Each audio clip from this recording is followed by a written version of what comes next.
E aí, amigos? Hoje eu vim mostrar para vocês como fazer um bottom sheet aqui no Bubble. Deixa eu mostrar para vocês primeiro o que que é esse bottom sheet, né? Muitas vezes a gente utiliza o mesmo aplicativo responsivo para desktop e para mobile.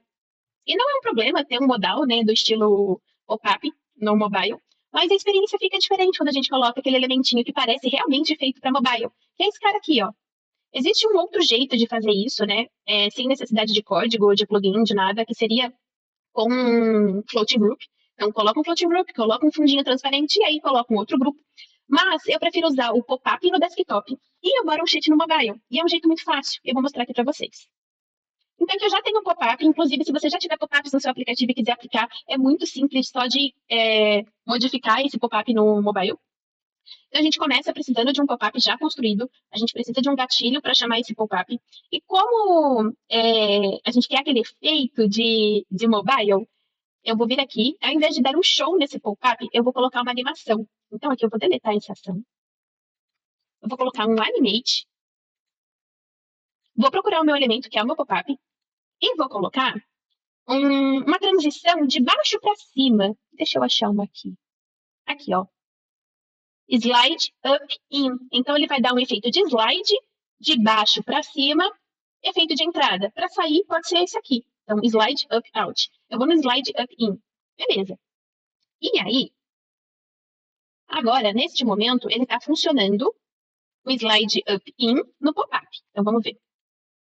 Beleza, maravilha, tá bonito. Agora, a gente quer que ele fique com o efeito de bottom sheet. Vamos lá. Então, um ponto que você precisa observar. Antes de você aplicar esse ID, que a gente vai usar um código, né, no elemento, você precisa vir aqui, ó. Expose the option. Então, você vai deixar esse campinho checado. Beleza. E agora, a gente vai colocar um elemento HTML na página. Você também pode colocar alguns códigos CSS direto aqui no header da página. Você também pode colocar código aqui, ó. E aí ele funciona para o seu aplicativo todo. Então, toda vez que você coloca aqui, ele funciona para o aplicativo todo. Toda vez que você coloca na página, ele funciona para a página toda.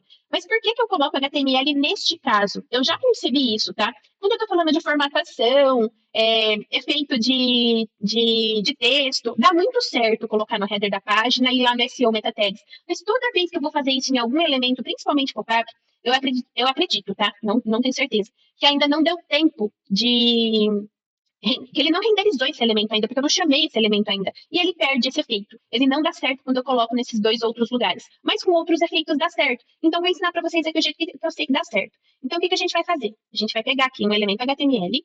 Eu sempre deixo eles agrupados, tá? Para não ficar solto ali na página. Eu vou chamar ele aqui de bottom. Vou deixar ele bem pequenininho, ele não atrapalhar ninguém, vou jogar ele lá pro final. Depois eu gosto de agrupar todos os elementos do HTML em um lugar só. E aqui eu vou colocar o código. É esse o código, tá? Vou deixar para vocês aqui também. Vocês vão colocar esse código aqui. E agora vocês vão atribuir esse ID aqui, pop-up sheet. Você pode mudar, tá? Se você colocar banana aqui e colocar banana lá, vai dar certo. Você não pode tirar só esse hashtag e esse cara daqui, tá? E agora a gente vai lá no pop-up. Agora, no pop-up, ele já está com o código aqui, mas seria aqui que você vai colocar esse código. Cuidado com os espaços, tá? Se não der certo, a primeira coisa que você vai fazer é olhar se está com espaço. Então, vamos atualizar. Lá, já estou com efeitinho de bottom sheet. E aí, duas dicas que eu dou para você. Isso não fica tão legal no desktop. Quer ver? No desktop, eu quero que o comportamento de pop-up continue. Essa extensãozinha aqui é maravilhosa, tá? Ela se chama Mobile First. Você consegue simular vários tamanhos de tela, eu uso muito. Então, quando eu clicar aqui, ó, tá vendo que ele tá grudado? Aqui eu não quero isso. Então, o que eu vou fazer? Eu vou voltar aqui. Eu vou vir aqui no pop-up. Eu vou tirar essa condição daqui. Eu vou colocar uma condicional. Quando a página é menor ou igual o meu breakpoint. Ah, eu não salvei o breakpoint ainda. Geralmente eu salvo os breakpoints, mas não tem problema. Ah, salvei sim. Aqui, o meu breakpoint de 576, que é o que eu já considero ali celular. Aí, eu vou editar o ID para esse. E aí, esse efeito só vai acontecer quando eu estiver realmente no mobile. Então, no desktop, é um pop-up normal. Vem para o mobile, é bottom sheet. Maravilha! Então, isso aqui já é um comportamento aceitável. Outra coisa legal, vocês percebem que eu, tá, particularmente, prefiro um outro padrão de leitura quando eu estou no mobile. Então, vou mostrar aqui para vocês. Existem dois padrões de leitura assim, mais conhecidos. Existe o padrão F, que o usuário lê da esquerda para a direita, desce, da esquerda para a direita, desce, da esquerda para a direita, tá? Então, existe esse padrão de leitura. Ou seja, o CTA principal, ele deveria estar sempre aqui à esquerda. Esse é um dos padrões de leitura. E existe um outro padrão de leitura, que é o padrão Z. Logo, sign up, texto, CTA. Neste padrão Z, o CTA, o botão de ação principal, deveria ficar à direita, tá vendo? Por isso que a maioria dos pop-ups, se você observar, a maioria dos pop-ups tem um botão aqui, ó, tá vendo? Só que eu tenho utilizado mais este padrão F no mobile. Olha só, tá vendo quando o botão fica em cima e embaixo? O principal fica em cima e o secundário embaixo? Só que isso não funciona se a gente for deixar esse padrão Z no desktop. Então, o que eu tenho feito recentemente? E aí você tem que entender se isso faz sentido para o seu aplicativo, tá? Eu tenho feito o quê? Eu tenho jogado este botão para cá, para o padrão F, deixo ele crescer, ou não, tá? Vamos deixar ele assim mesmo, acho que tá legal assim. Só que eu deixo eles alinhados para cá, tá? Causa uma estranheza no começo, tá? Mas está sendo muito utilizado esse padrão novo. Mas se você não conseguiu se adaptar, deixa do jeito que tá, não tem problema, tá? E aí, o que eu costumo fazer? Aqui, tá? Sim, ok, beleza. Eu coloco uma condição aqui também.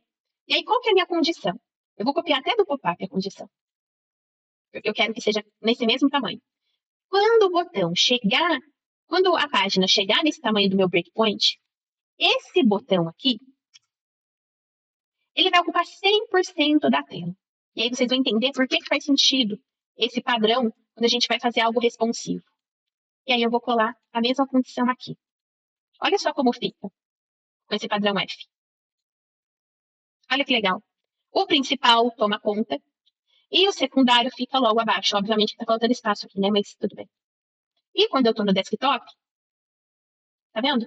O padrão F tá legal também.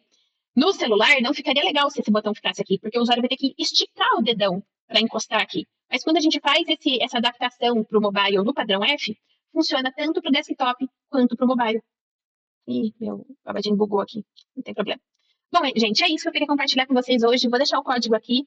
Se você quer aprender alguma coisa de front-end, deixa um comentário aqui, que eu vou ter o maior prazer de te ajudar.